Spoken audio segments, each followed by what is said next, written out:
go ahead and get started and chat a little bit more about fitness, about momming, about core work, about making time for this kind of stuff. And I want to just welcome anybody who's watching the live. I see people tuning in the Facebook group. I want to welcome you guys into talking with Jenna Webster, who is on Instagram, the Fit Girl with Curls. I have so many questions. I mean, obviously you have curls, but what a fun name. And I want to talk to you about that. I want to talk to you about your commitment to core work and pelvic floor work and the importance of that, certainly after having children, but in general, just to minimize pain, and how we squeeze fitness into our lives when we have very little time, whether you're a busy parent or you just need to get it in because of a busy lifestyle, which we all have. Yes. So welcome. Thank you. You're welcome. Thanks for Yeah. having me.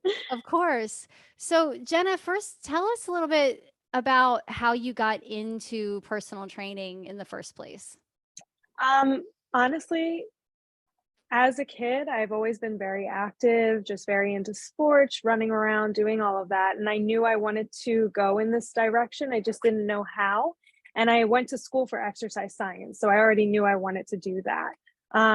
And just learning about the body, learning about biomechanics, the physiology of the body, learning about how the body works, like it was just something that really interested me.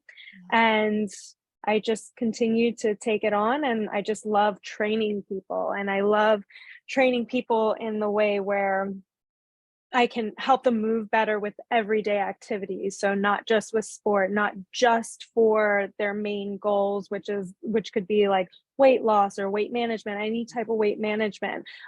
Yes, we do that, but there's more to fitness than just that.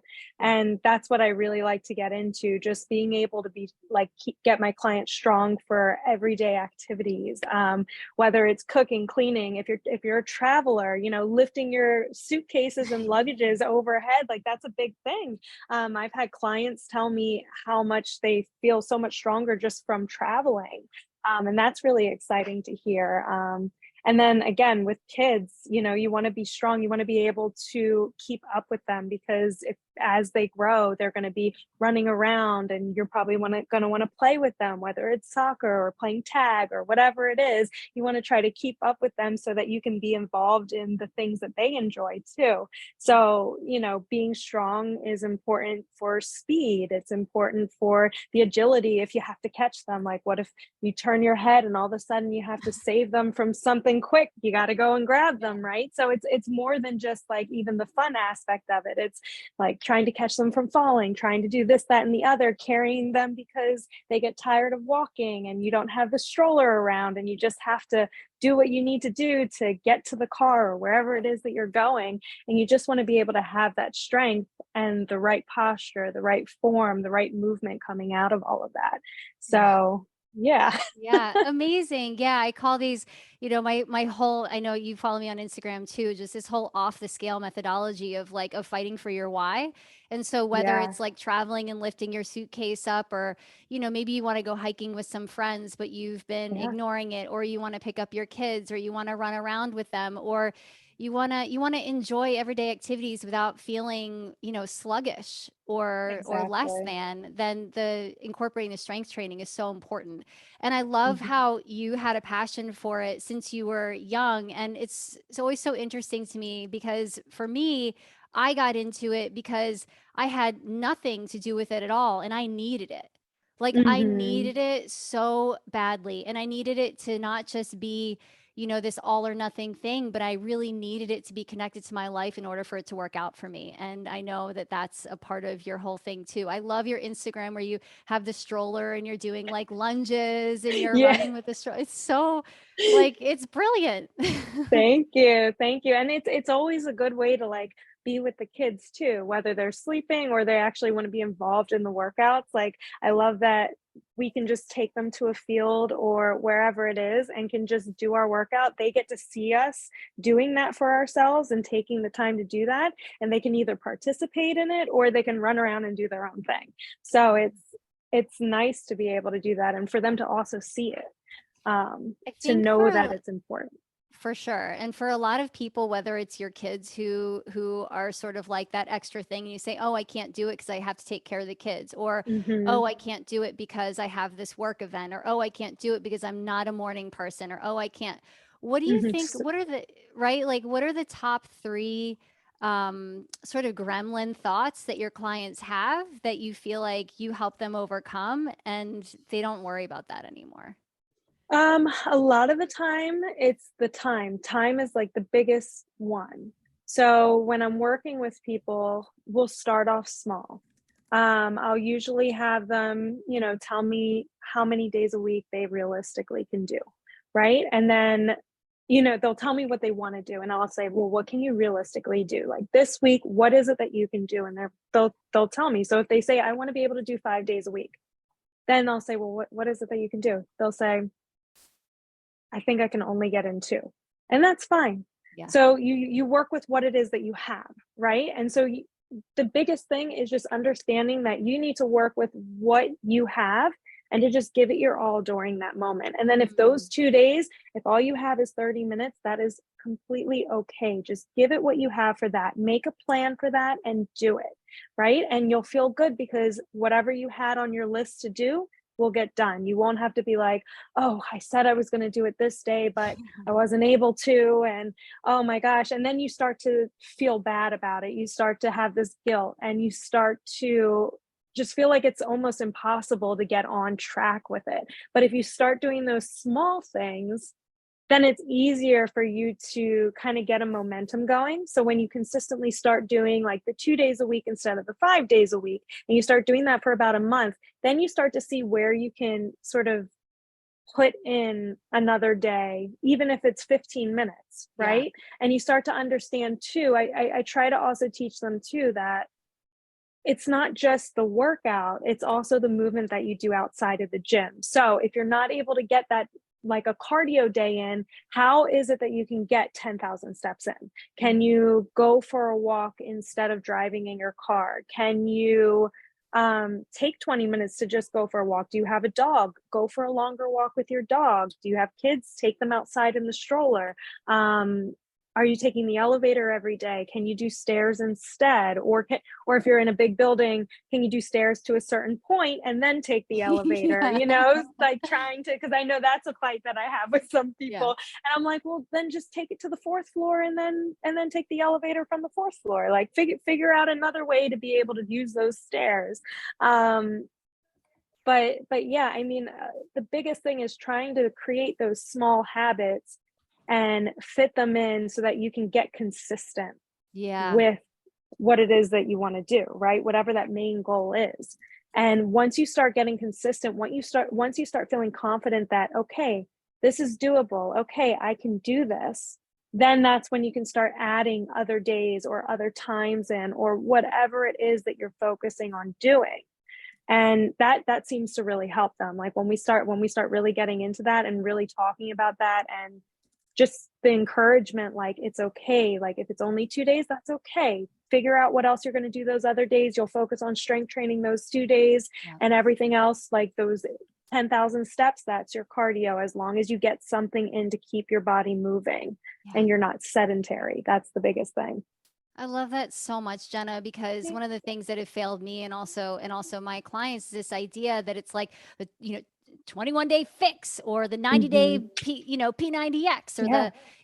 and I never made it through any of those things. And if I did through the Mm. 21 days, it's like at the end, what do I do now? And maybe you're so burnt Right. out, or I like And blew they out my knee in insanity, like without having a professional on the other side to tell you like, hey, take it easy, it's okay, or your form is off, or your knee is like caving in. I know you're right. big on corrective exercise, which is like so important.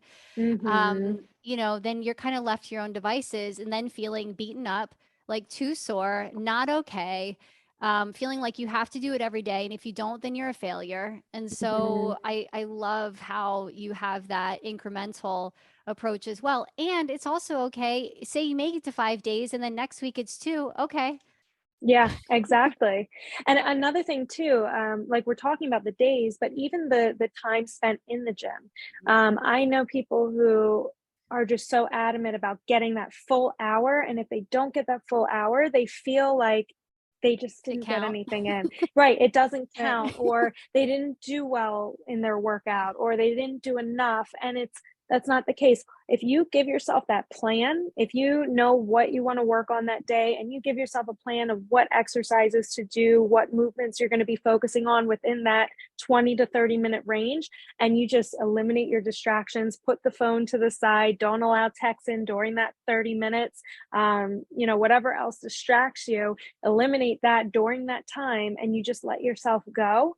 You'll feel so good during that small period of time, and you'll Yeah. feel accomplished. You'll feel like you did it all. You will feel worked, because if you did the work, you'll feel it, Yeah. right? Yeah. Um, so yeah. Yeah. Awesome. Cool. Yeah. I curate. So I do a live class on Tuesdays and Thursdays at 6 and Okay. 9:30 a.m. And I kind of do it in sections. In the beginning, we do group warm up, and then we get into some stability work, and then body weight, and then we do the weights. And I always tell them, I Nice. said, wherever you sign in is just where you're meant to be. Like, whatever you come in, like, say you get through the first 15 minutes and you're like, that's enough for me. Cool. Then let that be enough for you. Or if you access the replay, go in and do like 5 minutes of cardio and then just only hit the strength part, which is only like 15 to 20 minutes or something. It's fine. Like, you Mhm. got to meet yourself where you are with these external or issues Yeah. that are going on, whether it's time or what you feel like at that day. But you're right.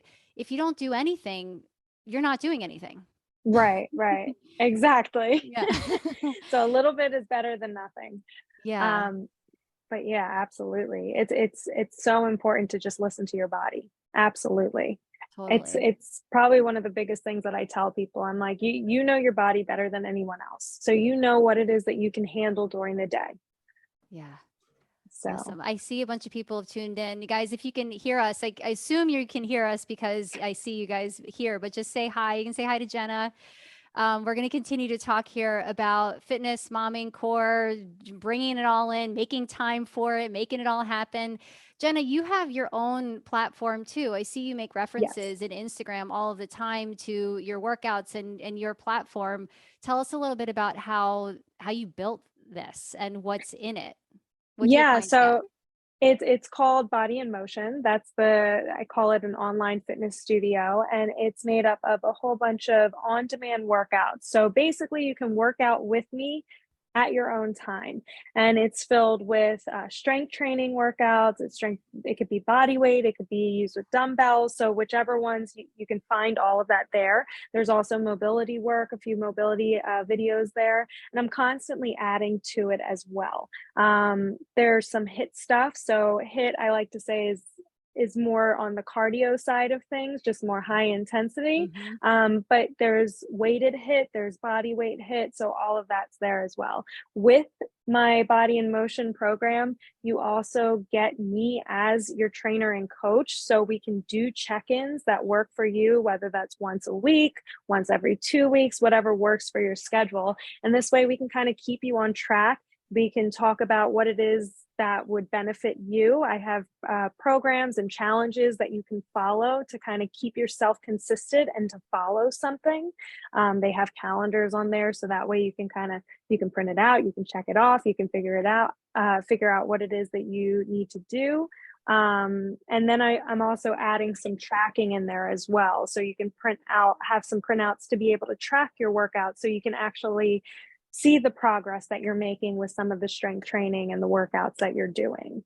But That's yeah, amazing. Yeah. How so long have has this been up for you? How long have you been using a platform like this? so Body in Motion has been up since 2020. So Yeah.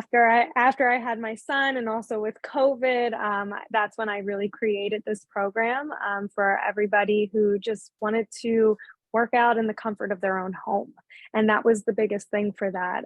Before that, I was training one-on-one in person, which I still do one-on-ones, but now it's just virtual, which has been really convenient. But I also have this option as well. If my times don't work for people, they have this so that they can still have me as their coach and trainer. But yeah. Cool. Yeah, I started my online strength training program in COVID also, and it was mainly I'm going to go ahead and let this other person in and have her No problem. hang out while we continue to chat. Um, And during that time, my clients who were mostly in my nutrition and mindset portion were really needing to strength train, and we didn't even know if we could run together. And Okay. so I started putting together these strength training workouts based on my own experience and started studying with NASM. And I was Nice. this is like, I was like, this has to be done. Yes. And so it was. And we built this amazing thing together, which is, and Good. we have a blast. Maybe you could come play with us sometime on Tuesday or Yes. Thursday. That would be fun. So much Yeah. fun. I love doing stuff like that. So yes. Yes, I love a yes. Yeah. Jenna, a lot of your focus, of course, you've had two children and a lot of women who've had children, but people in general can really benefit from core work and from deep like pelvic work. And I know you've been working a lot on this. If there was something, if there was like if someone had 10 minutes a day or 5 minutes, let's say 5 minutes a day to focus on their pelvic floor or to focus on their core work or to focus on that, what would be the most beneficial, like 5 or 10 minute series that somebody might want to incorporate in your Mm. professional opinion? I know it's based on like, well, what's going on for you? What's your posture like? Where are the Yes. pain in your body? Like all those questions that you would ask. But is there a general like, is there something that people should just stop doing because it's not effective anymore? Or something that you Stop think that doing. they really should do? I think the biggest thing is breathing, right? Yeah. Like the biggest thing is breathing. So our diaphragm is such an important core muscle. It's a deep core muscle. And a lot of us don't really focus on breathing a lot of the times. I find myself always telling my clients, stop holding your breath, breathe, breathe, breathe. So it's something that we really need to focus on. And believe it or not, if you do deep core breathing, that's going to help strengthen your core, get your stability going. And as you focus on that while you're still and you start to get that movement down, then you can start to incorporate the breathing while you move. So while you're squatting, while you're doing bridges, while you're walking, while you're doing everyday things. I think the breathing is one of the most important things to get done first, Yeah. to really set into play there. And then And what is a other good breath though? What is it like? What is a good breath? Like, what's a a good good effective breath?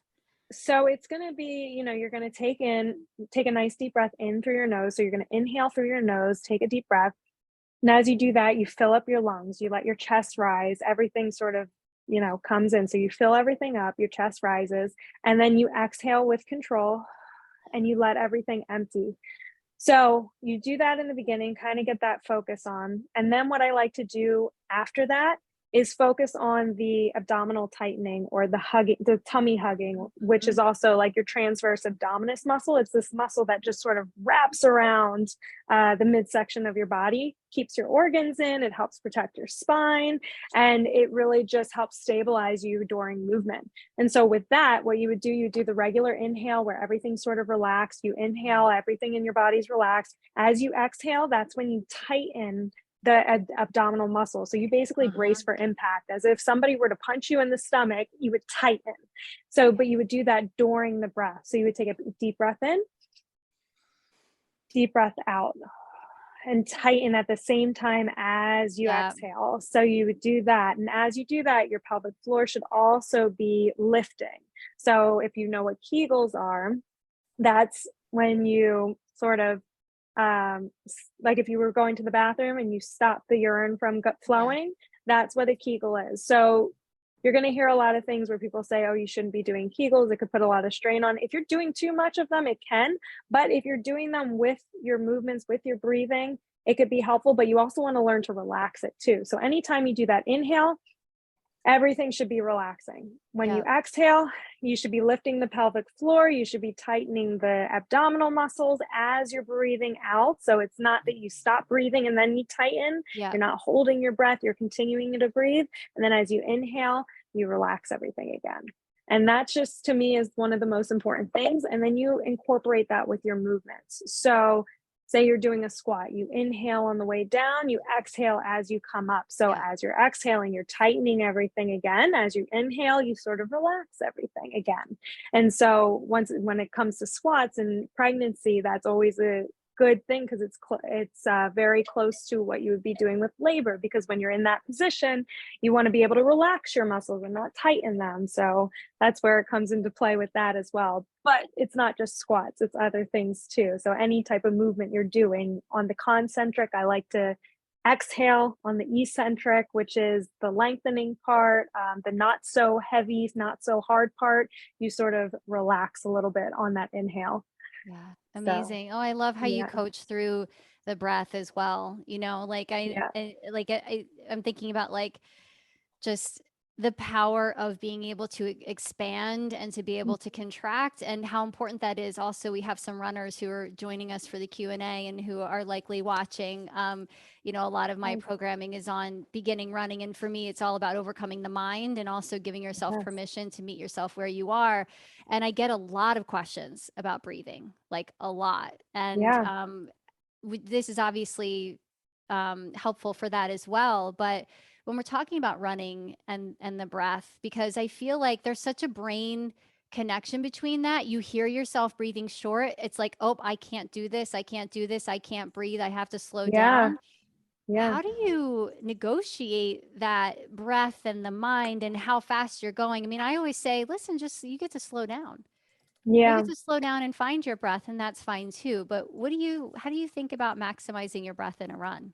It's so funny that you asked this, because I have a friend that I've been running with recently, and like, we were building her up from scratch basically. So she's just starting to get back into like a good like five, just being able to do the 5K, right? And the biggest thing that I've been telling her as we're running together is the breathing. So we want to try to get to a good pace where she's able to breathe comfortably. And I tell her with the breath with running, you take once again you take I like to take a nice inhale, like a big inhale is what I like to do during Yeah. the run. Obviously you have to be comfortable when you are running, but I like to take a nice big inhale. So I take that breath in through my nose if it's a short run, or if it's a easy run. If it's like a fast run where it's heavy, I'm probably going to be inhaling through my mouth a little bit more, just because you're in a lot more oxygen. But anyway, so you take that inhale in, and then you sort of exhale with your breath. I mean, with not with your breath, with your With your steps, step, right? if Like, if that makes sense. Yeah, yeah, exactly. So it's like as you're running, it's like yeah, yeah, until you kind of let it out, and then you take it in again and you let it out. That's yeah, sort of that's how I trained myself. That's how I train my clients, my friends, whoever's running. That's what I try to teach them. And it's been helpful. It's fun to see her actually doing it, and she's noticing the difference in how it's actually been helpful for her to continue. And even with the mindset, it's helpful for her, because then she can focus on that instead of focusing on, oh my gosh, how much what's that distance that we right. have left, like how much further do we have to go. Like instead she's focusing on, okay, what do I have to focus on in this moment right now so I can get to where I need to go. Let me Yes. concentrate on that breath, get that rhythm going, get that rhythm flowing. And the thing about that is too, when it comes to the running, as you get stronger with your running, you'll be able to pick up the pace, right? So in the beginning, it might be hard to, like I was talking about, breathing in through your nose, breathing in through your mouth. When you're breathing in through your nose, that's when you're a little bit more comfortable with everything. So if you can't breathe in through your nose and you have to breathe in through your mouth, that's okay too. Just make sure you're controlling that breath and that the breath isn't controlling you, right? Uh-huh. Because it's very easy to get out of that and to just kind of lose that control. So I think that's something important to think about too, just always making sure that you're the one in control of the breath and that your body doesn't take over and you lose that mindset. Yeah. Oh, Yeah. Oh, that's so good. Yeah, the breath is not controlling you. I love it. That's awesome. Cool. yeah. So, Jenna, I'm going to invite anybody who's watching who's currently in programming with me. You should have received an email on Monday with the link to join our private Q&A, which is going to start in 2 minutes. We have a couple people who've dropped in for that, so we can ask Jenna just about like personal things that might be going on with our bodies, whether it's our knees or our breathing or how do we get back into it or injuries and all of these other really specialized things. Jenna, before we hop off of the live feed and go into the Q&A, how did you come up with the name The Fit Girl with Curls? And what other names were up in your head when you thought about creating an Instagram account? Oh man. So I'm not very creative with that stuff at all. And I remember it was when I was trying to create my blog. So I had everything up and ready for the blog, but I just needed the name and I didn't know what to do. And I kept asking my husband, he's like, okay, he was my boyfriend at the time. And he's like, okay, let's think about this. Let's think about this. The fit girl with curls. And I was like, I don't know. And I brushed it off for like the first, like, we did it like that night, right? So I brushed it off for the first hour and I'm like trying to think of other things. Maybe it should have my name in it. Jenna this, Jenna that, Jenna Haken Fitness, because that was my maiden name. And I was like, you know what? The fit girl with curls has a good ring to it. That's So great.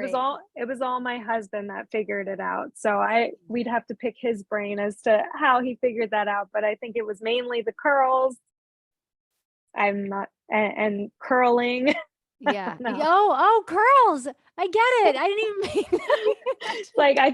I think he was thinking of everything, like, I have curly hair, she lifts weights, and That's so so cool. Yeah. yeah, Yeah. but it Amazing. was all him, he comes up with all of those names. I should pick his brain. Yeah. I Yes, like that. he's he's good at that. Well, Jenna, I know you believe that everyone is an athlete. This is your quote, especially parents. Life is your sport, and you have to train for it in order to move well, minimize and limit injuries, and enjoy yourself. And Yes, thank you for sharing your vision, your expertise, and your joy with this group. It's such an honor to get yes, to know you in this context, and I can't wait to do more. yes, thank you so much for having me on this, I was so excited to do it, so Yeah, I'm happy yeah. that we were able to do that, and I'm really excited to do some more with you, this is a lot of fun, Awesome. Me so too. So you guys follow Jenna on Instagram. She has amazing tips and tricks, and she does have this awesome platform that she's been up and going since 2020. And I know from personal experience with a client who I work with, we actually share somebody in common who, hearts, we love you so yes, much. And that's actually how I found out about you. So I feel so lucky to have been put in touch with you to be able to me share in the too, joy of exercise, movement, women, empowerment, and all of it. So I'm going to yes. go ahead and cut the feed to the live group. And we will, I'm sure, Jenna, also, would you be open to answering any questions if people in the live group throw them in the feed? I can just tag you in there Yeah, later yeah, for another. Yeah. Okay, cool. Let sure. me cut the Facebook feed.